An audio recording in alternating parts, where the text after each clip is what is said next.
Welcome to the People Leaders Podcast, the audio resource for managers and business leaders creating high-performing teams. Join leadership and team development experts Jan and Michelle Turkelson each week as they explore both subjects from every angle. Through practical tips, valuable insights, and compelling interviews with leadership experts around the world, you'll learn how to bring out the best in your staff and how to give your best as a leader. Okay, so hello everyone. I'm flying solo today and I'm really looking forward to this interview with Lyndal.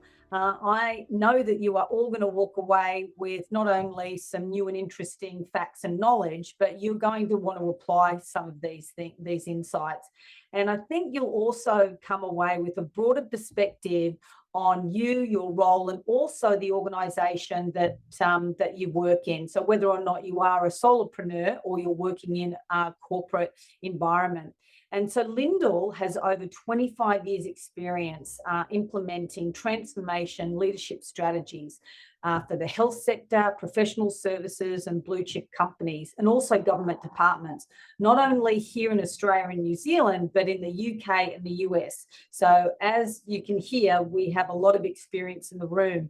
And Lyndal, whether it's leading a team of Q5 consultants working with Amex to implement a global system that not only impacts 15,000 people across 15 countries, or doing one-on-one executive coaching, Lyndal's goals remain the same, and her mission is to improve vigorous, evidence-based, practical tools and approaches to deliver change in a way that achieves resilience, high performance, and workplace well-being. And I think this is really timely from our experience creating high-performance teams, but also understanding how to achieve resilience and workplace well-being has been one of the most popular coaching and also program opportunities that we have seen in the last several years. So I'm really excited to introduce and welcome Lyndal. So welcome, Lyndal.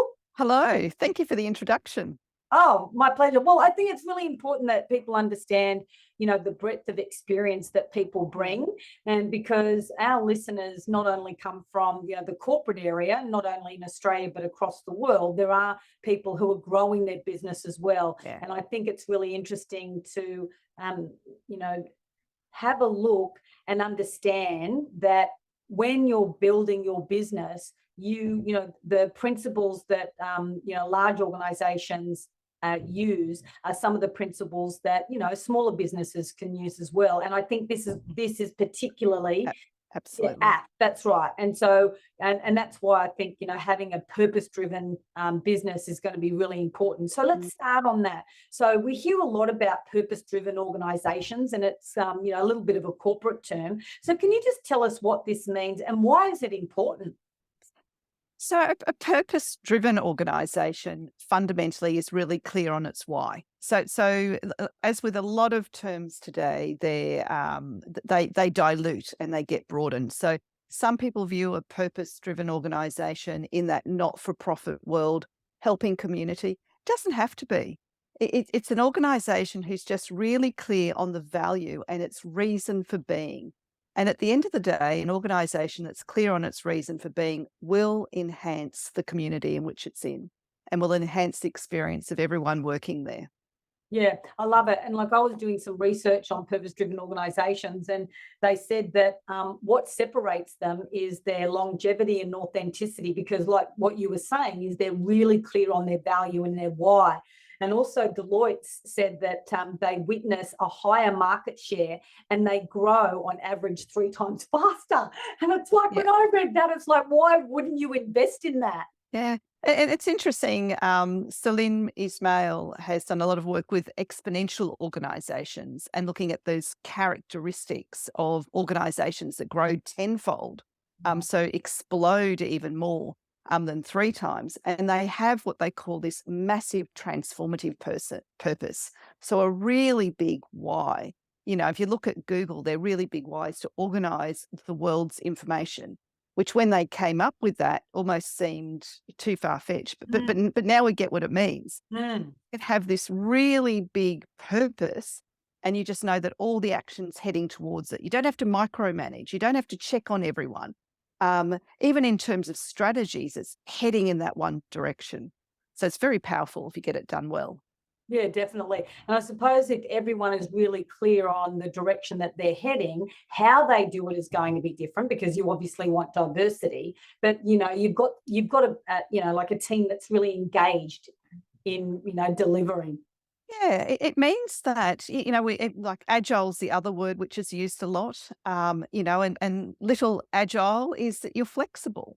So essentially having a strong purpose means that your team can flexibly, they can respond to context, and if COVID's taught us anything, we need to be able to respond quickly and in big ways sometimes.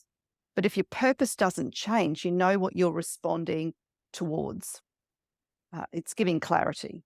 Yeah, I suppose that also adds to this level of, consistency, the way in which we do things as well, because, again, we're heading in that same direction.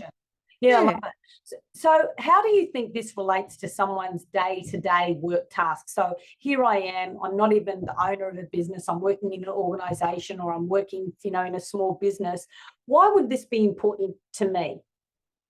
So purpose has been shown to be important for a number of things. So clearly we've already said it's really fundamentally important at that organisational level. But for every one of us as an individual, and all this research that's coming around in terms of resilience, psychological well-being, purpose is absolutely up there.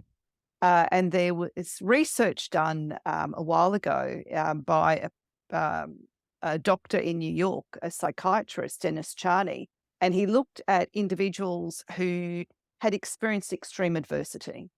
And he looked historically at Hanoi Hilton, he looked at Hurricane Katrina, he looked at 9/11, he looked at profound adverse situations. And he wanted to see what was the difference. There's a group that comes out, is impacted, but can eventually get on with life. And there's another group who is damaged forever and really struggle to function going forward. And he's come up with a list of 10 things which really do differentiate those two groups. And one of the highest differences is this sense of purpose. So this larger, so those, and for many people, it was spiritual in these situations. It doesn't have to be. There is a greater reason for getting out of that situation than just themselves alone, whether their purpose is their family or something else. So purpose is fundamentally important for all of us when we go through difficult circumstances. And so if I'm a manager, like leading a team, having those conversations around the meaning, the reason why we're doing what we do, and really connecting those dots to people's values, I suppose, what's important to them. Yeah. So Dennis Charney has a list of 10 questions, which we'll make available. So that will be in a sheet available below. And you might, if you're a manager, just have an offsite. It might be the end of year or beginning of next year, and you give everyone a chance to answer those questions, to tap into their why exist, why they exist. These are the same questions that I use with my clients. I've sat down with commissioned police officers to people in the retail sector. So these are just questions about being human. And once you understand what is important to you, then you can start having a conversation with your manager and your leader. And together you can work out how can you shape or configure what you do so it has meaning for you. Wow. So I'll give you an example. So in working with police, and this was with police in Victoria a number of years ago, ran a number of sessions with leaders around the whole state. They all completed this and reflected on it. At the end of the activity, we asked them to write a statement. So the importance of having this statement of my purpose, is it something I can look at? Help me ride the wave. One of those police officers came to me and he went, this was in the break. He said, look, I'm really concerned. He said, most people's purpose in being in the police, and their words, is to catch the crooks. That they want the community to be safer. That's why they do it. But he said, mine is my family. My purpose is my family. I want to go home. And he had this moment of anxiety, am I in the wrong place? And I said to him, no, now you know that, you can set up your day around that. And there's not a lot that they can do, police, in terms of every day is completely new. But he was able, and if anyone knows police, they have Coro days where they have to do correspondence. They hate it. They procrastinate. They do anything. It's like, no, on your Coro day, get it done, go home. You're clear on your why. So regardless of the job, regardless of what your why is, you can bring the two together in some way. Yeah, I love that. And I love the fact that it is through the art of questioning to understand what is driving people. Because, when you have people who understand why they do things, there's just more engagement and, so obviously the flow-on effect. Yeah. So could you step us through the link between having clear goals and the impact on resilience and performance? Because as we've been talking about, understanding your why and being purpose driven, we know that there are some real hard-earned benefits from that, a lot of, around performance and resilience. But I'd love to know the link between clear goals and their impact on resilience and performance. Yeah. So if we think about purpose is my meaning. So there's meaning in my work. There's meaning in why I'm here on the earth. I've kind of got that, and there's meaning why I'm in this team, and I can talk through some steps about the team in a minute. So I have my meaning. So goals is a way to translate that to some things that I'm going to achieve. And achievement is another part of psychological well-being. And there's a lovely model, if people, and again, we can give some links. It's called the PERMA model, and it's by Martin Seligman. And a lot of people know it. And meaning and achievement are the M and the A. So they fit really closely together. So what goals do is they make it possible to achieve. So setting up stretch goals that are challenging, they're meaningful. So I've got that purpose in why I'm doing them, but I've got a likelihood of actually achieving them and breaking them down to success. So it fuels us. It tops up our reservoir as people. Oh, look, I'm even noticing that with my mother, having goals, because it's actually helping her with her. She's 90. And so, one of her goals was to plan her 90th birthday. And then it was to put a new kitchen in. And now we've got some goals around, other things around her house and things like that. So, yeah, I'm actually seeing it in other aspects as well. Yeah. So, as I always say when I work with clients around resilience, you take your whole self with you. It doesn't matter where you build it at work, build it at home, but you take it with you. And so, yes, equally applicable at home or at work. Yeah. So can you tell us a little bit about the teams? What would you be doing as a manager or leader as a team? Yeah, so look, I do this quite a bit with teams of all levels. So even if it's an executive team, absolutely, right down to a frontline team. But look, I suggest as part of an offsite, really having a conversation about the why. And I know there's this distinction between, are we a team, are we a group? A team is someone who has to come together to jointly get a meaningful output.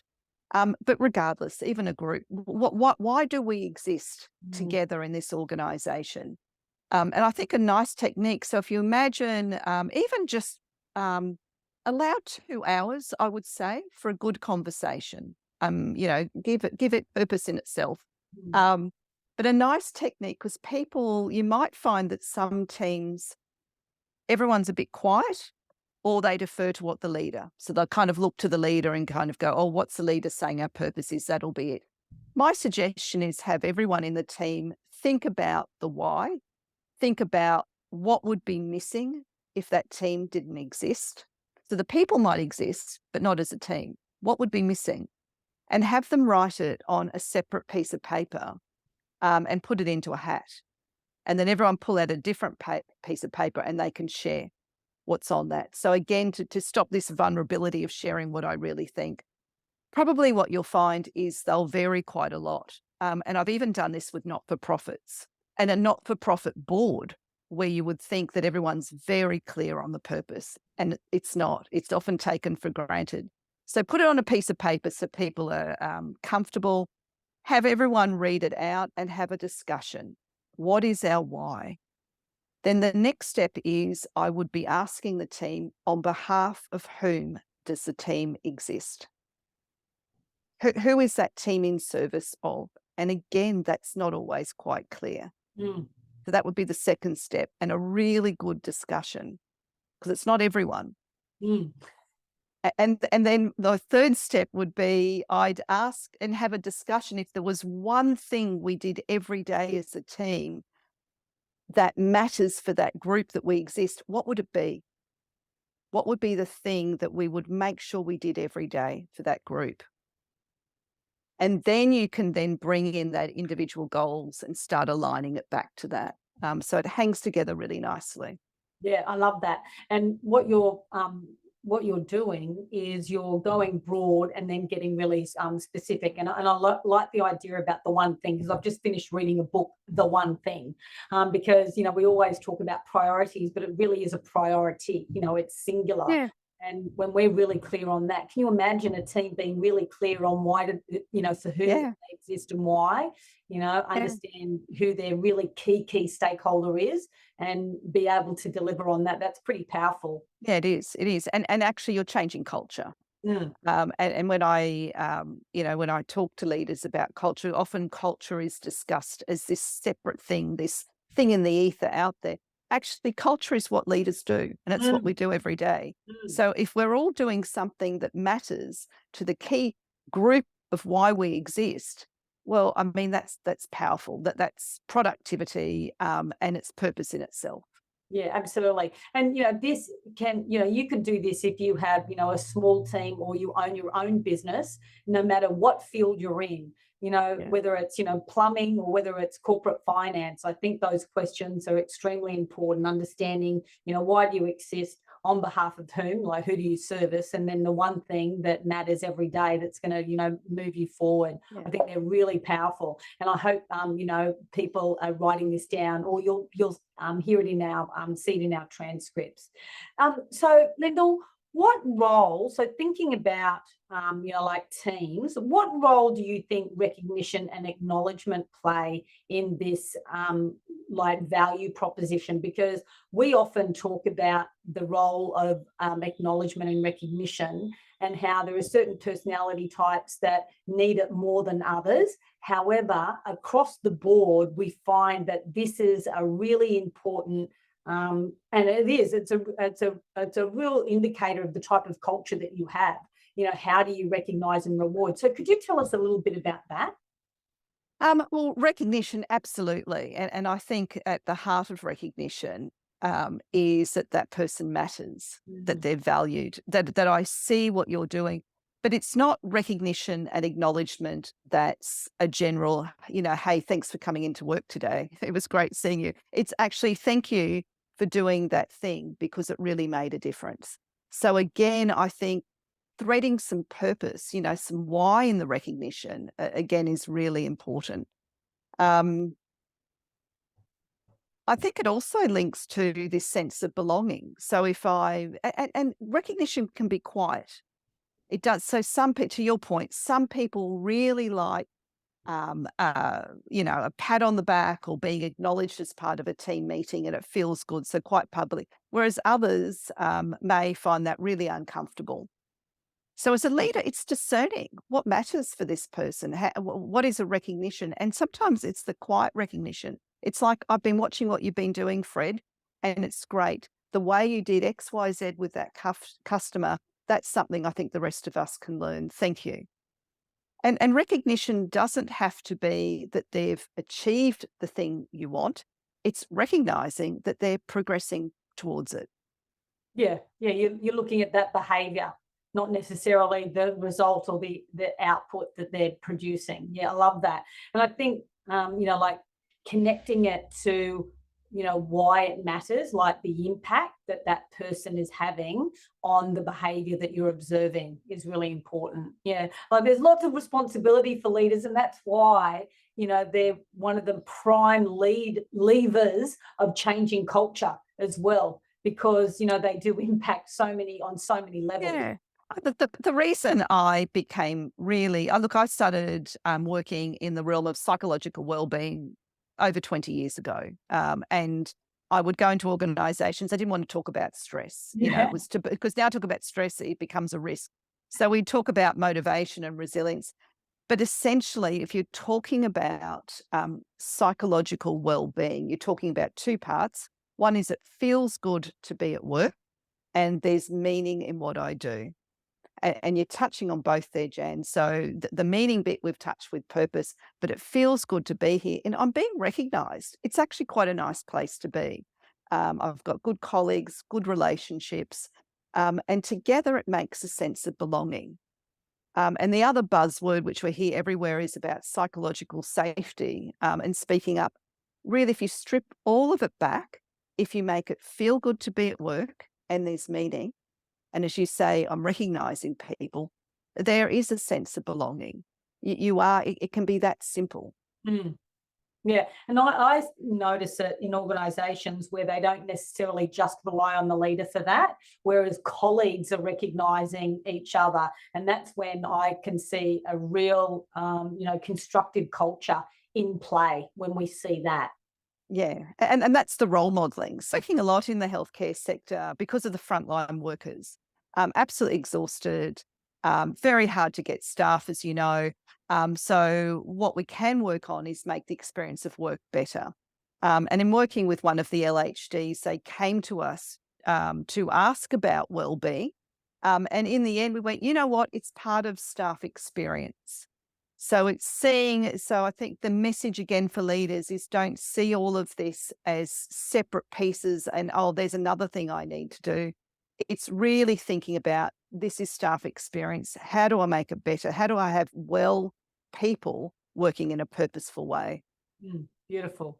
And I think like when you can build it into the way, your performance rhythm. So is it through my one-on-ones, my team meetings, those crafted conversations, those kind of things, have it top of mind. Yeah. So in your regular fortnightly, weekly meetings that you have, do a check-in, ask, pick up one of the sense of purpose questions, notice. So a lot of it is, again, it's about showing care and that someone matters. So the way as a leader you can see what a sense of purpose is you'll start to see where the energy goes and what really matters for that person and how they're setting up their day. So observe it, play it back. Don't just ask questions. Give your interpretation of what you're seeing as well to help them. Yeah. Sometimes we have to connect the dots, don't we? Yeah. So what are you currently working on, Lyndal, that excites you? Because, you work in this field around, resilience, high performance. You've worked with, incredible, companies across the globe. So what are you working on now?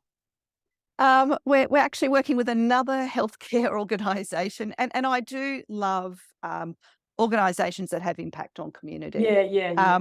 And that's about transformation. So there's a lot of need, a lot of community expectations, and it's helping them to set up well to transform so that they can integrate better to deliver to the community. At the moment, a lot of healthcare sectors have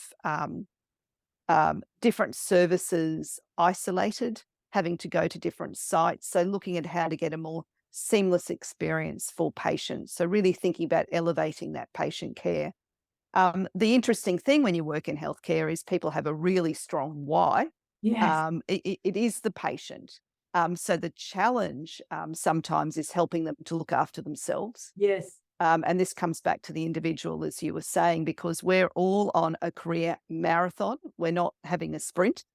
So we have to last 40 years. So that's really important. And so the health. So, I love the fact I'm working with frontline healthcare workers on their health.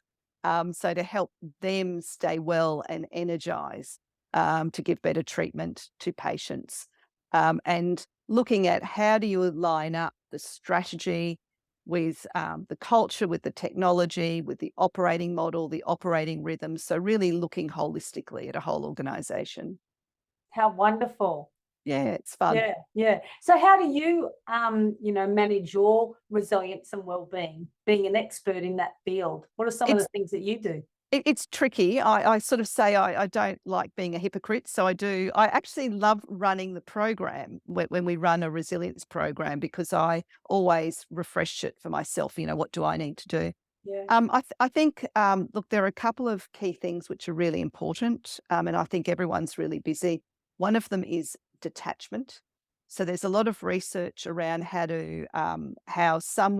we all need to physically and mentally detach from work in order to feel better tomorrow and in order to be more productive tomorrow.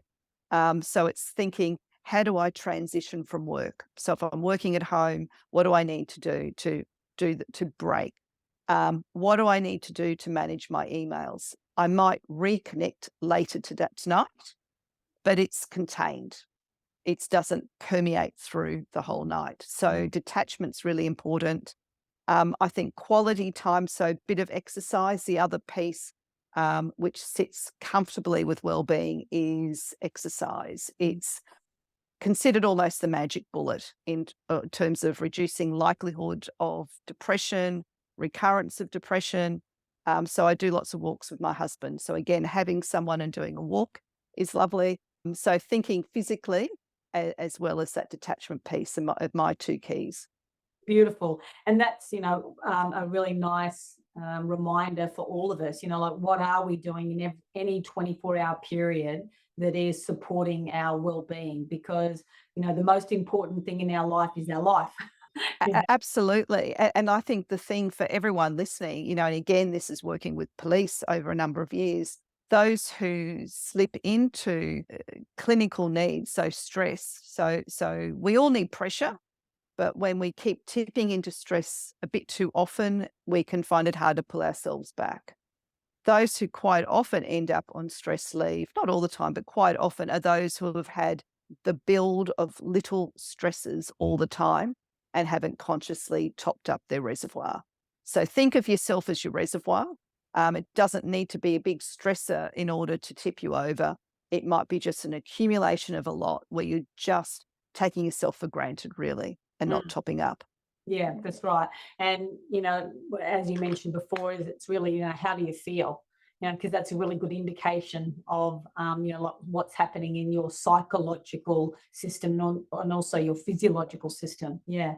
Well, there's some great insights. I've made copious notes here that I'm going to walk away with, and as well as reflect on, Lyndal. And I think that's the interesting part about having conversations with people in your field, is that we can now take some of those questions and insights into our own work and environment, and also at home as well. I think it's interesting to just see how we're supporting each other. So thank you so much for our conversation. I've really enjoyed it, and we'll perhaps the future see what else you're researching and delving into, because Sounds great. It's a really important area. So thank you, Lyndal. Really enjoyed it. Thank you. Bye-bye.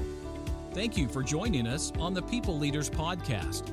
For show notes and other resources, please visit us at peopleleaderspodcast.com. If you have a leadership or management question or subject you'd like covered on the podcast, please contact us at podcast@peopleleaders.com.au. The People Leaders Podcast is brought to you by the Experts On Air Podcast Network.